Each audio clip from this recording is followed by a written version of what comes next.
Assalamualaikum anak-anak. Hari ini kita akan membincangkan tentang tajuk ketumpatan. Pernahkah kamu mendengar tentang tajuk ini? Mari kita belajar bersama-sama. Sebelum kita membincangkan tentang ketumpatan, eloklah kita memahami terlebih dahulu apa yang dimaksudkan dengan timbul dan tenggelam. Pasti ada di antara kamu telah pun memahami tentang timbul dan tenggelam ini kan? Mari kita imbas sekali lagi. Untuk memahami tentang timbul dan tenggelam ini, kita perlu jalankan sedikit aktiviti. Untuk itu, kita perlu menyediakan satu bekas air dan pilih beberapa objek yang hendak diuji. Objek-objek ini akan dimasukkan ke dalam bekas yang berisi air tersebut satu per satu. Dan ini adalah hasilnya. Okey, jika kamu lihat objek-objek ini, ada yang terdapat atau tertinggal di bahagian atas air, ada yang berada di bawah air. Okey, jadi objek-objek yang berada di permukaan air inilah yang kita katakan ia sebagai timbul. Manakala objek-objek yang masuk ke dasar air ini dipanggil tenggelam. Okey. Jadi yang terapung di permukaan air dipanggil timbul, yang berada di dasar air, yang masuk ke dasar air dipanggil tenggelam. Okey, jadi cikgu harap untuk kali ini kamu memahami apa yang dimaksudkan dengan timbul dan apa itu tenggelam. Untuk menentukan sesuatu objek itu timbul atau tenggelam, kamu boleh menjalankan aktiviti sendiri di rumah masing-masing. Okey, jadi cikgu akan terangkan langkah-langkah untuk menjalankan uji kaji menentukan objek timbul atau tenggelam. Okey, langkah yang pertama, kamu perlu sediakan satu bekas air. Okey, seeloknya gunakan bekas yang lutsina dan agak besar. Okey. Seterusnya, kamu sediakan beberapa objek yang ingin kamu uji. Kemudian, kamu masukkan objek satu persatu ke dalam air tadi. Okey, ingat ya, masukkan satu persatu, bukannya masukkan sekaligus.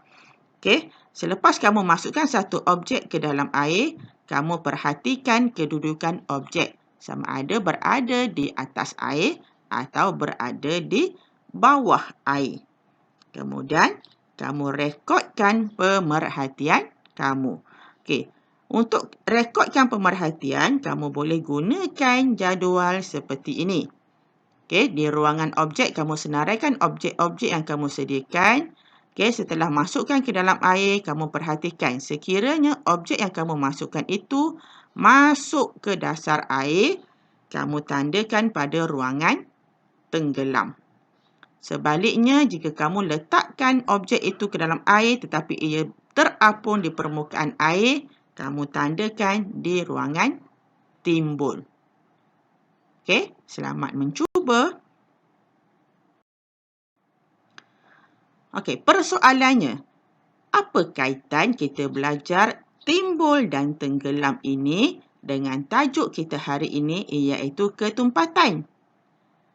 Okey, mari kita lihat apa kaitannya.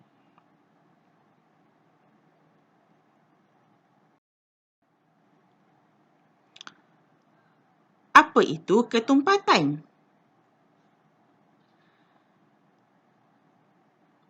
Okey, ketumpatan setiap objek adalah berbeza.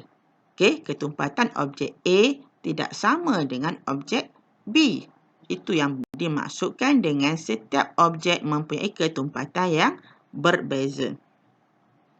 Okey, ada objek yang lebih tumpat daripada air dan ada objek yang kurang tumpat daripada air.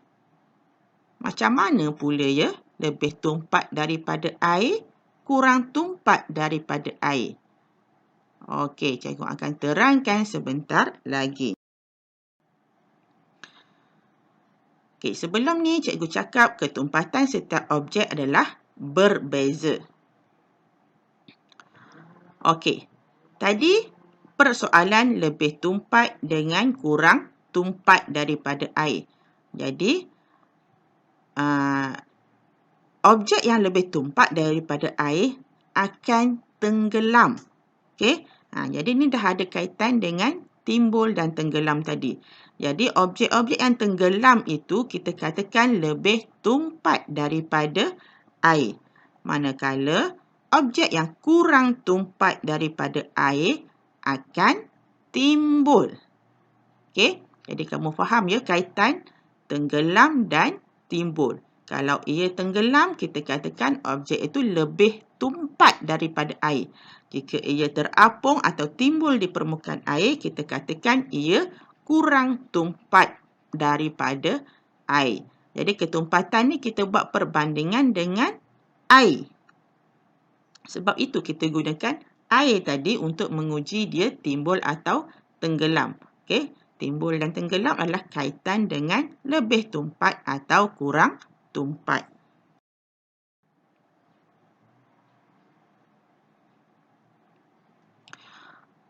Okey, jadi ini adalah contoh yang cikgu buat tadi. Jadi objek-objek yang terapung di permukaan air, yang timbul di permukaan air ini dikenali sebagai kurang tumpat daripada air. Okey, manakala objek-objek yang berada di dasar air atau tenggelam ini kita katakan lebih tumpat daripada air. Okey, yang atas kurang tumpat, yang bawah lebih tumpat. Okey, ingat ya. Okey, jadi dengan penerangan cikgu tadi, cikgu rasa kamu dapat kaitkan dengan situasi ini. Okey, gambar pertama menunjukkan kayu balak yang dihanyutkan ke dalam sungai. Okey, gambar yang kedua pula menunjukkan beberapa gelang getah yang dimasukkan ke dalam segelas air. Jadi kalau dilihat pada berat atau ringannya, kamu rasa yang mana yang lebih berat? Ya, kayu balak pasti lebih berat daripada gelang getah. Tapi, kenapa kayu balak terapung di permukaan air? Kenapa kayu balak timbul di permukaan air? Sedangkan gelang getah yang ringan itu tenggelam ke dalam air. Okey, jadi inilah yang dikatakan dengan ketumpatan. Kayu balak kurang tumpat daripada air. Jadi, kayu balak akan timbul. Sedangkan gelang getah lebih tumpat daripada air. Sebab itulah gelang getah dia akan tenggelam ke dasar air. Jadi ketumpatan dia tidak melibatkan berat atau ringannya sesuatu objek. Okey, kita hanya buat perbandingan sama ada kurang tumpat atau lebih tumpat. Okey, kita ada persoalan kat sini. Bolehkah kita menjadikan air lebih tumpat daripada sesuatu objek? Okey, jadi kalau air menjadi lebih tumpat, maksudnya kita nak objek yang tadinya lebih tumpat yang berada di dasar air itu, kita nak dia timbul. Okey, apabila ia timbul menandakan air lebih tumpat daripada objek. Okey, jadi kita tengok beberapa contoh. Okey, ini perbualan di antara dua orang murid. Okey, dia orang ni, okey, murid ini dia memasukkan sebiji buah anggur ke dalam air. Okey, jadi dia dapati buah anggur ni tenggelam. Jadi kalau buah anggur ni tenggelam menandakan buah anggur lebih tumpat daripada air. Jadi dia fikir macam mana nak jadikan buah anggur ini terapung. Okey, buah anggur ini timbul di permukaan air. Buah anggur boleh timbul jika air menjadi lebih tumpat. Mari kita lihat apa yang mereka lakukan. Okey, jadi diorang memasukkan garam ke dalam air. Masukkan garam 1 sudu, kemudian aduk sehingga garam itu larut. Okey, jadi masukkan beberapa sudu garam sehinggalah buah anggur itu terapung ataupun timbul di permukaan air. Okey, apabila buah anggur itu telah timbul, menunjukkan air menjadi lebih tumpat. Jadi air menjadi lebih tumpat apabila garam ditambah. Okey, jadi pada air biasa itu nak jadikan dia lebih tumpat, kita tambahkan garam. Okey, ini contoh yang pertama. Okey, contoh yang kedua mungkin kamu boleh lakukan juga di rumah. Okey, kita tengok langkah-langkahnya. Okey, dengan menggunakan lobak merah, okey, potong dan ukir menjadi bentuk ikan. Okey, kalau kamu tak nak buat bentuk ikan, kamu nak buat bentuk lain pun boleh. Okey, jadi pertamanya model ikan ini apabila dimasukkan ke dalam air, ikan ini akan tenggelam. Jadi kita nak buat supaya ikan ni timbul. Okay, jadi masukkan 1 sudu gula ke dalam air. Dan macam tadilah, tadi kita guna garam, yang ni kita cuba masukkan gula. Okay, kemudian adukkan sehingga semua gula larut. Okay. Jadi apabila semua gula larut itu, kamu lihat ikan itu masih lagi berada di dasar air. Tambahkan lagi gula sehingga kamu dapati model ikan itu timbul. Jadi letaklah beberapa sudu gula, aduk sehingga kamu mendapat model ikan itu timbul. Okey, jadi dengan cara ini kita boleh buat kesimpulan juga, air menjadi lebih tumpat apabila gula ditambah. Okey. Okey, jadi ni kamu boleh rujuk buku teks muka surat 100. Okey, uji kaji ini, aktiviti ini ada dinyatakan dalam buku teks muka surat 100. Okey, boleh kamu cuba dan jawab persoalan di muka surat 101. Okey, jadi rumusan daripada dua aktiviti ini, air menjadi lebih tumpat dengan dua cara, iaitu dengan tambah garam dan juga tambah gula. Jadi untuk menjadikan air lebih tumpat, kita boleh tambah garam atau tambah gula sebanyak mana yang diperlukan. Okey.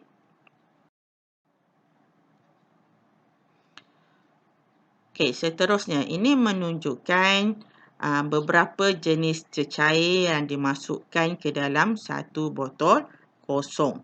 Okey. Jadi, jika kamu lihat kat sini, seolah-olah terdapat 3 lapisan cecair. Okey, jadi ini cecair yang berbeza. Okey, lapisan yang paling atas adalah minyak masak. Okey, yang kedua adalah air berwarna dan yang paling bawah adalah gliserin. Okey, kenapa berlakunya lapisan-lapisan ini? Okey, ini juga adalah kaitan dengan ketumpatan. Seperti tadilah, mana yang kurang tumpat akan berada di atas. Mana yang lebih tumpat akan berada di bawah. Jadi disebabkan minyak masak ni berada di lapisan yang paling atas, kita katakan minyak masak paling kurang tumpat. Okey, minyak masak paling kurang tumpat berbanding air berwarna dan gliserin. Okay, disebabkan gliserin berada di aras paling bawah, kita katakan gliserin ini adalah paling tumpat berbanding air berwarna dan minyak masak. Jadi air berwarna dia duduk tengah-tengah. Air berwarna kita katakan lebih tumpat berbanding minyak masak, tetapi kurang tumpat berbanding gliserin. Jadi daripada hasil ini, kita boleh katakan juga iaitu ketumpatan cecair adalah berbeza. Okey, cecair, ingatlah cecair yang berair, yang tidak mempunyai bentuk tetap. Okey, contoh kat sini minyak masak, air berwarna, gliserin, okey, air kosong, air sirap, itu semuanya cecair. Okey, jadi ketumpatan cecair adalah berbeza di antara satu dengan yang lain. Okey, setelah memahami ketumpatan, memahami timbul dan tenggelam, kita tengok sedikit tentang aplikasi ketumpatan dalam kehidupan kita. Okey, jadi kita ada peralatan ataupun objek yang dicipta dengan menggunakan aplikasi ketumpatan. Okey, mari kita lihat. Ini adalah contoh yang pertama.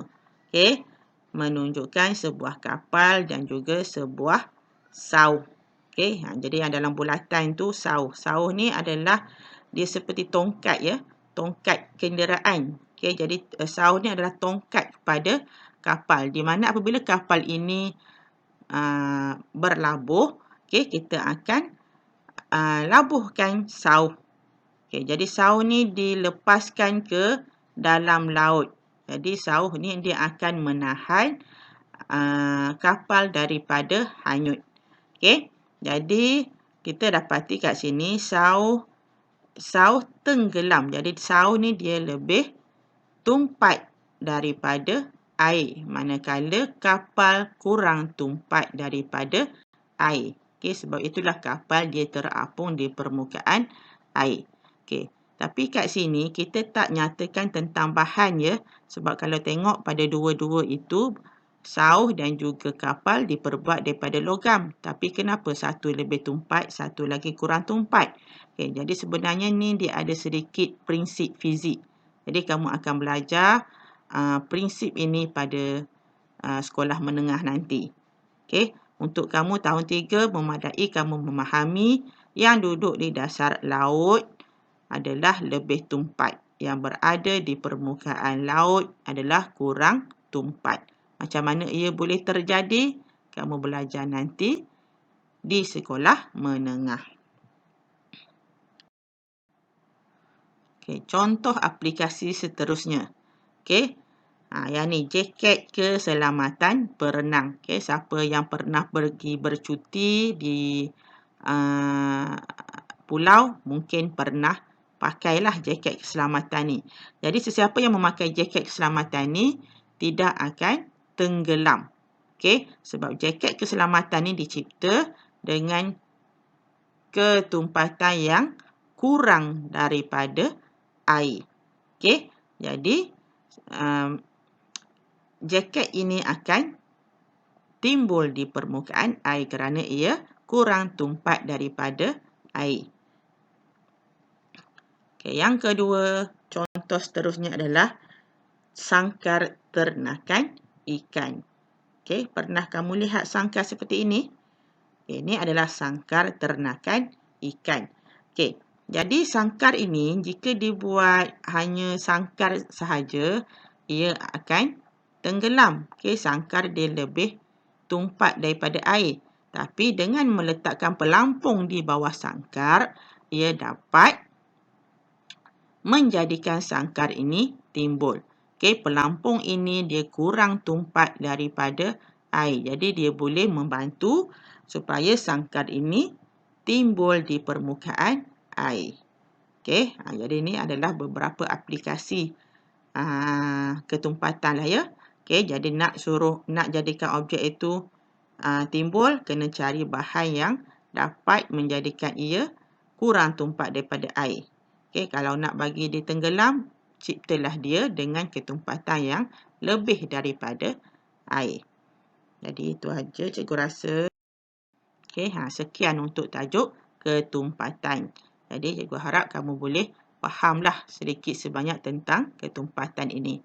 Okey, semoga menjadi murid yang cemerlang. Jumpa lagi. Bye-bye.